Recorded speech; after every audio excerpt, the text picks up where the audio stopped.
Assalamualaikum semuanya. Pada kesempatan kali ini, aku dan teman-temanku akan membahas terkait dengan perilaku asosial pada anak usia tengah.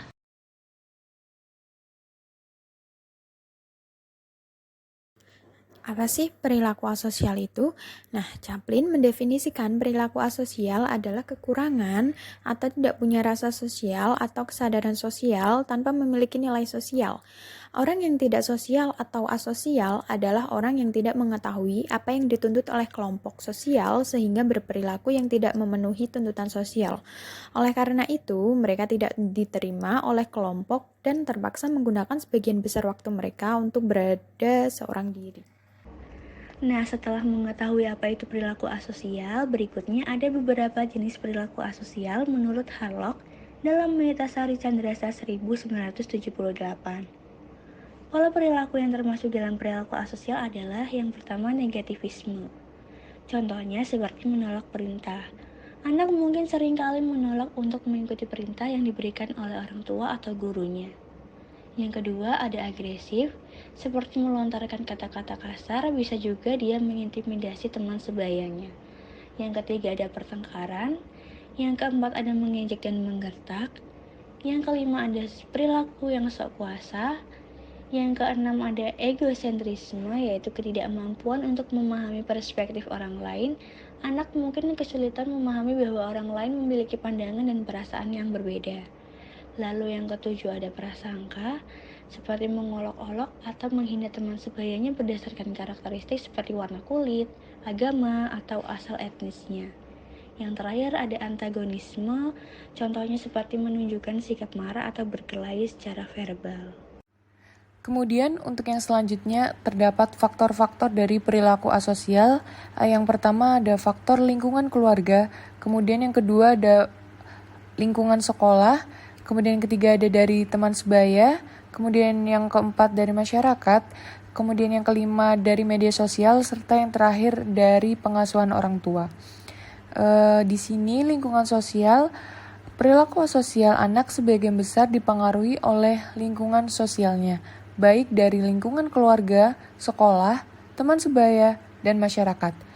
Nah, apabila lingkungan sosial dapat memberikan peluang bagi perkembangan anak secara positif, maka anak dapat mencapai perkembangan sosial yang matang.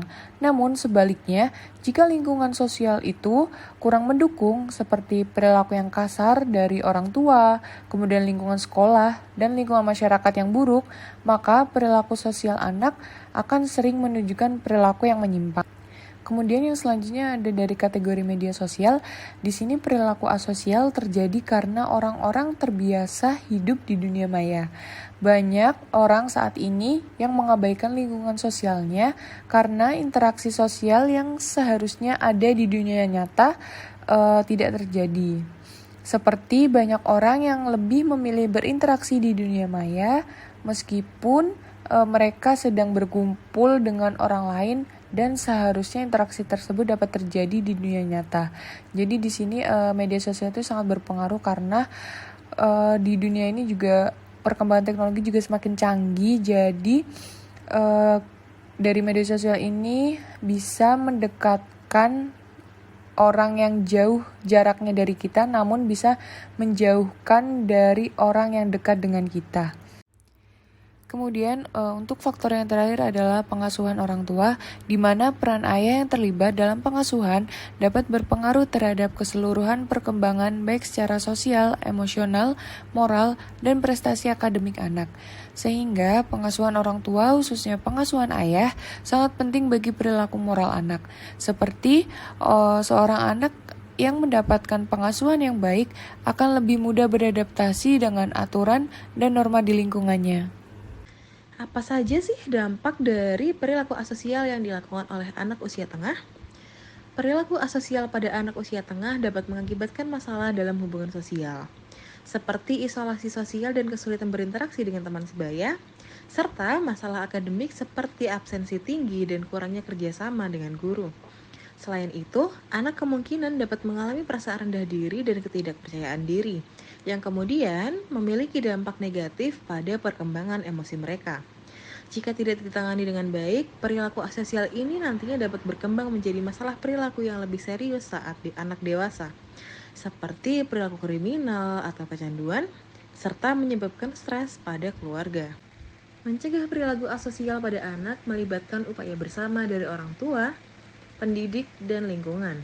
Ini termasuk memberikan contoh positif, mendorong komunikasi terbuka, mengajarkan keterampilan sosial, membangun rasa harga diri yang positif, mendukung partisipasi dalam aktivitas sosial, menjalin kerjasama dengan sekolah, dan memberikan perhatian individual yang sesuai dengan kebutuhan anak. Jika perilaku asosial menjadi serius, pertimbangkan untuk mencari bantuan profesional melalui konseling atau terapi. Melalui upaya ini, lingkungan yang mendukung perkembangan sosial dan emosional yang positif dapat diciptakan untuk anak.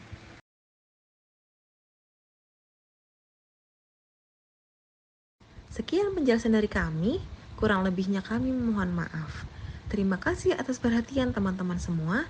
Sampai jumpa di pertemuan berikutnya.